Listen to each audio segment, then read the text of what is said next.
BBC বাংলার সান্ধ্য অধিবেশন প্রবাহতে আপনাদের স্বাগত। আজ আপনাদের সাথে লন্ডন স্টুডিও থেকে আছি মানসী বড়ুয়া। বাংলাদেশের সর্বশেষ গুরুত্বপূর্ণ আপডেট সংবাদে আপনাকে স্বাগত। শুরুতেই সংবাদ শিরোনাম, পরে বিস্তারিত। প্রথমেই জানাবো আমাদের হাতে থাকা সর্বশেষ গুরুত্বপূর্ণ সবথেকে তাজা আপডেট সংবাদ। নির্বাচন থেকে সরে দাঁড়ালেন জামাতের জেলা আমির। বাংলাদেশ জামাত ইসলামের জেলা আমির হবিগঞ্জ ৪, চুনারুঘাট ও মাধবপুর আসনের প্রার্থী মাওলানা মোখলেছুর রহমান সংসদ নির্বাচনে তার প্রার্থিতা প্রত্যাহার করে নিয়েছেন। আজ তিনি নিজের প্রার্থিতা তুলে নিয়ে সাংবাদিক ওয়ালিউল্লাহ নোমানের পক্ষে সমর্থন দিয়েছেন। এরপর জানাবো রাজধানীর চকবাজারে আবাসিক ভবনে আগুন নিয়ন্ত্রণে ফায়ার সার্ভিসের ৭ ইউনিট। রাজধানীর চকবাজারে রহমতগঞ্জ ডালপট্টি এলাকায় একটি ৩তলা আবাসিক ভবনে আগুনের ঘটনা ঘটেছে। আজ বিকাল ৪টা৪২ আগুন লাগার খবর পায় ফায়ার সার্ভিসের সদস্যরা। ফায়ার সার্ভিসের মিডিয়া কর্মকর্তা আনোয়ারুল ইসলাম জানান, ভবনটির ৩য় তলায় আগুন লাগে। খবর পাওয়ার পর প্রথমে ৪টি ইউনিট ঘটনাস্থলে পৌঁছে কাজ শুরু করে, পরে আরও ৩টি ইউনিট যুক্ত হয়। এদিকে বেগম জিয়ার অবস্থা ক্রিটিক্যাল বললেন আজম খান।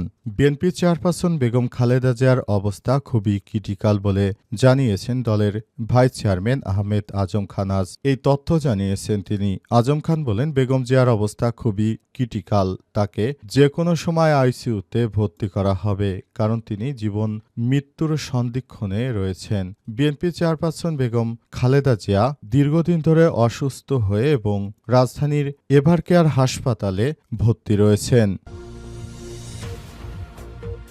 এবারে জানাবো মেট্রো লাইনে কয়েকদিনে মিলেছে ৬০টি ককটেল। ঢাকার মেট্রো রেল লাইনের উপর গত কয়েকদিনে মোট ৬০টি ককটেল পাওয়া গেছে বলে জানিয়েছে Dhaka mass transit company limited DMTCL এর ব্যবস্থাপনা পরিচালক ফারুক আহমেদ। আজ উত্তরা এলাকায় ডিএমটিসিএল এর সম্মেলন কক্ষে এক সংবাদ সম্মেলনে তিনি এই তথ্য জানান। এবং সর্বশেষ জানাবো ইন্দোনেশিয়ার বন্যায় মৃত্যু ৫০০ ছাড়ালো। ইন্দোনেশিয়ায় গত সপ্তাহে ভয়াবহ বন্যায় মৃতের সংখ্যা ৫০০ ছাড়িয়েছে। এখনও অনেক এলাকা বিচ্ছিন্ন থাকায় উদ্ধারকর্মীরা পৌঁছাতে হিমশিম খাচ্ছে। সরকারের দুর্যোগ ব্যবস্থাপনা সংস্থার তথ্য অনুযায়ী মালাক্কা প্রণালীর উপর বিরল এক ঘূর্ণিঝড় তৈরি হওয়ার পর এই বন্যার ৩টি প্রদেশে আঘাত হানে। প্রায় ১৪ লাখ মানুষ ক্ষতিগ্রস্ত হয়েছে। এই বন্যার ফলে অনেক মানুষ মারাত্মকভাবে ঝুঁকির মধ্যে পড়েছে। প্রিয় দর্শক, এতক্ষণ শুনছিলেন সংবাদ শিরোনাম, এবারে বিস্তারিত। তবে তার আগে বন্ধুরা, অনুরোধ থাকবে এই সংবাদটিতে একটি লাইক দিন। এই চ্যানেলে আপনি নতুন হয়ে থাকলে আমাদের সংবাদটি দেখতে দেখতে চ্যানেলটি সাবস্ক্রাইব করে রাখুন। কমেন্ট করে বন্ধুরা আপনার মূল্যবান মতামত জানিয়ে দিন বন্ধুরা, আপনি বিশ্বের কোন দেশ থেকে বা বাংলাদেশের কোন স্থান থেকে আমাদের সংবাদটি দেখছেন এবং শুনছেন। আর বন্ধুরা, গাজা যুদ্ধে আপনি যদি নিরীহ ফিলিস্তিনিদের ভালোবেসে থাকেন, কমেন্টে ইয়েস লিখে বিশ্ববাসীকে জানিয়ে দিন। এবারে বিস্তারিত। নির্বাচন থেকে সরে দাঁড়ালেন জামাতের জেলা আমির। জামাতের হবিগঞ্জ ৪ আসনের প্রার্থী মাওলানা মোখলেছুর রহমান সংসদ নির্বাচনে তার প্রার্থিতা প্রত্যাহার করে নিয়েছেন। আজ তিনি নিজের প্রার্থিতা তুলে নিয়ে সাংবাদিক ওয়ালিউল্লাহ নোমানের পক্ষে সমর্থন দিয়েছেন। মোখলেছুর রহমান জামাতের কেন্দ্রীয় মজলিস শুরা সদস্য, হবিগঞ্জ জেলা আমির। তিনি ভেরিফাইড ফেসবুক আইডিতে জানিয়েছেন, প্রাথমিক মনোনয়ন পাওয়ার পর তিনি আসনের প্রতিটি ইউনিয়নে স্থানীয় নেতাকর্মীদের সহযোগিতায় নিয়মিত গণসংযোগ ও জনসম্পৃক্ততার কাজ চালিয়ে গেছেন। তিনি আরও বলেন, বৃহত্তর রাজনৈতিক বাস্তবতা ও সংগঠনের কৌশলগত বিচক্ষণতার কারণে কেন্দ্রীয় সিদ্ধান্তে সাংবাদিক ওয়ালিউল্লাহ নোমানকে প্রার্থী হিসেবে মনোনয়ন দেওয়ার সিদ্ধান্ত নেওয়া হয়েছে, যা আমি সম্মান ও স্বীকৃতি দিয়ে মেনে নিয়েছি। মোখলেছুর রহমান আরও জানান, ব্যক্তিগত পদ পদবি বা মনোনয়ন নয়, আমাদের লক্ষ্য ন্যায়নীতি, সুশাসন ও ইসলামী মূল্যবোধ প্রতিষ্ঠা ও আমি আমার সহকর্মীরা পূর্ণ শক্তি নিয়ে মাঠে কাজ চালিয়ে যাব। তিনি সমর্থন ও নেতাকর্মীকে উদ্দেশ্য করে বলেছেন, সংগঠনের সিদ্ধান্তকে সর্বোচ্চ অগ্রাধিকার দিয়ে ওয়ালিউল্লাহ নোমানের পক্ষে ঐক্যবদ্ধভাবে কাজ করুন। আমাদের ঐক্যই শক্তি, যা দাঁড়িপাল্লাকে বিজয়ের পথে নিয়ে যাবে ইনশাআল্লাহ। তিনি বলেন, দাঁড়িপাল্লাকে বিজয় করতে হলে আমাদের সবাইকে একসঙ্গে মিলেমিশে কাজ করতে হবে। সেই বাস্তবতা থেকে আমরা এই সিদ্ধান্ত গ্রহণ করেছি। আমরা মনে করি নিজের চেয়ে দেশ বড়, আর দেশের পরেই দলের অবস্থান। সুতরাং আগে দেশ, তারপরে দল, তারপরে নিজেদেরকে নিয়ে ভাবতে হবে।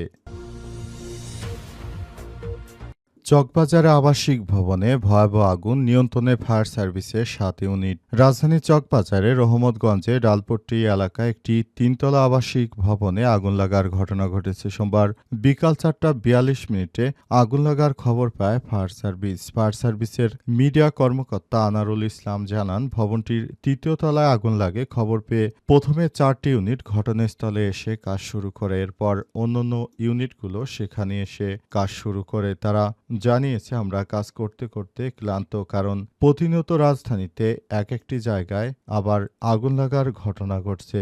এমন ঘটনা ঘটার পর থেকেই পুরো এলাকায় থমথমে অবস্থা বিরাজ করছে। এই ধরনের অনাকাঙ্ক্ষিত অগ্নিকাণ্ডের ঘটনা দেশে নতুন নয়। এর আগেও স্বৈরাচারের দোসরেরা রাজধানীর বিভিন্ন গুরুত্বপূর্ণ পয়েন্টে আগুন দেওয়ার ঘটনা ঘটিয়েছে।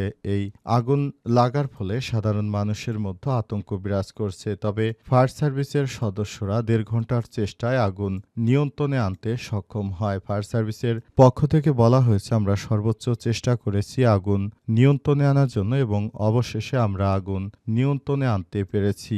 আমরা মনে করি আগুন নিয়ন্ত্রণে আনার জন্য আমাদেরকে সর্বোচ্চ চেষ্টা করতে হয়েছে। মনে করি এই ধরনের অগ্নিকাণ্ডের ঘটনা যেন আর না ঘটে, সেজন্য সবার মধ্যে আরও বেশি সচেতনতামূলক কার্যক্রম চালাতে হবে বলে মনে করে ফায়ার সার্ভিসের সদস্যরা বলে বিষয়টি নিশ্চিত করেছেন তারা।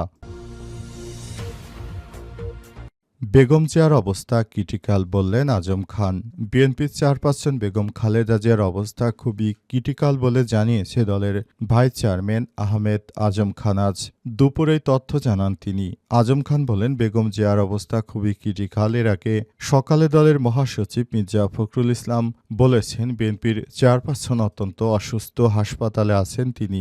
দেশি বিদেশি চিকিৎসকদের তত্ত্বাবধানে তিনি নিবিড় পর্যবেক্ষণে আছেন। চিকিৎসকরা তার স্বাস্থ্যের সর্বশেষ অবস্থা জানাবেন। তার জন্য সবাই দোয়া করবেন, দ্রুত যেন তিনি সুস্থ হয়ে ফিরে আসেন। উল্লেখ্য, ৮০ বছর বয়সী বেগম খালেদা জিয়া দীর্ঘদিন ধরে হৃদরোগ, diabetics, arthritis, liver cirrhosis, kidney জটিলতা সহ নানা রকম বড় বড় রোগে ভুগছেন। তিনি হাসপাতালে চিকিৎসা নিচ্ছেন রাজধানীর এভারকেয়ার হাসপাতালে। তবে এখনও তিনি পুরোপুরি সুস্থ হননি। বিএনপি চেয়ারপারসন বেগম খালেদা জিয়াকে নিয়ে দেশের মানুষের অনেক স্বপ্ন। তিনি তার মতো একজন গণতন্ত্রের নেত্রী। তিনি বেঁচে থাকবেন এবং তিনি বাংলাদেশটাকে একটি ভালো অবস্থানে নিয়ে যাবেন, সেই প্রত্যাশা ছিল সবার। তবে পালিয়ে যাওয়া স্বৈরাচার শেখ হাসিনা দীর্ঘদিন ধরে বিএনপি চেয়ারপারসন বেগম খালেদা জিয়াকে জেলে আটকে রেখে নির্যাতন করে, তাকে সলো পয়জনিং করে, তারপর তাকে এমনভাবে তিল তিল করে মেরেছে। এখন তিনি খুবই অসুস্থ হয়ে পড়েছেন। বারবার তাকে হাসপাতালে নেওয়া হচ্ছে, যদিও তাকে বিদেশে নিয়ে উন্নত চিকিৎসা দেওয়া হয়েছে। তারপর তাকে এতটাই অসুস্থ করে ফেলা হয়েছে যে তিনি এখন আর ভালো অবস্থানে ফিরবেন কিনা সে বিষয়টি মহান আল্লাহ পাকই ভালো জানেন। মেট্রো লাইনে কয়েকদিনে মিলেছে ৬০টি ককটেল। ঢাকার মেট্রো রেল লাইনের উপর গত কয়েকদিনে মোট ৬০টি ককটেল পাওয়া গেছে বলে জানিয়েছে Dhaka mass transit company limited DMTCL এর ব্যবস্থাপনা পরিচালক ফারুক আহমেদ। আজ উত্তর এলাকায় ডিএমটিসিএল এর সম্মেলন কক্ষে এক সংবাদ সম্মেলনে তিনি এসব কথা বলেন। জনগণকে সচেতন সবথেকে গুরুত্বপূর্ণ। তিনি মনে করেন, যারা পালিয়ে গেছে স্বৈরাচার, তারা দেশটাকে অস্থিতিশীল করার জন্য বিভিন্নভাবে ষড়যন্ত্র ষড়যন্ত্র করছে। এদের ষড়যন্ত্রে কোনোভাবেই পা দেওয়া যাবে না। ষড়যন্ত্র থেকে আমাদেরকে বাঁচতে হবে। এসব ষড়যন্ত্র মোকাবেলা করার জন্য আমাদের একসঙ্গে কাজ করতে হবে। এ সময় তিনি আরও বলেছেন, আমরা মনে করি এবারের আমাদের সবার মধ্যে সচেতনতা বৃদ্ধি করতে হবে। নতুন বাংলাদেশ গড়ে তুলতে হলে আমাদের একসঙ্গে মিলেমিশে কাজ করতে হবে। অন্তর্বর্তীকালীন সরকারের প্রধান উপদেষ্টা প্রফেসর ডক্টর মোহাম্মদ ইউনূসের সরকারকে আরও বেশি সতর্ক অবস্থানে থাকতে হবে, যাতে করে দেশ ছেড়ে পালিয়ে যাওয়া স্বৈরাচার আর কখনোই দেশে ফেরত আসতে না পারে এবং মেট্রো রেল সহ আরও অনেক জায়গায় তারা যে নাশকতার ছক কষেছে এগুলো যেন তারা কখনোই সফল হতে না পারে। এ ব্যাপারে সরকারকে আরও বেশি সচেতন হতে হবে। এছাড়াও রাজধানীতে মেট্রো রেলে গতকাল 2 যুবক মেট্রো রেলের ছাদে উঠে পড়ে, সেখান থেকে তাদেরকে নামিয়ে আনা হয়েছে। সেখানে নাশকতা নাকি অন্য কোনো ঘটনা সে বিষয়টি খতিয়ে দেখছে তদন্ত কর্মকর্তারা। জানা গেছে যারা মেট্রো রেলের ছাদে উঠেছিল তারা মানসিকভাবে ভারসাম্যহীন এবং এদের ব্যাপারে কাজ করছে গোয়েন্দা সংস্থার সদস্যরা। তারা কি কারণে মেট্রো রেলের ছাদে উঠেছিল এবং কোনো ধরনের নাশকতা করার চেষ্টা করছে কিনা সে বিষয়টি খুবই গুরুত্ব সহকারে খতিয়ে দেখা হচ্ছে।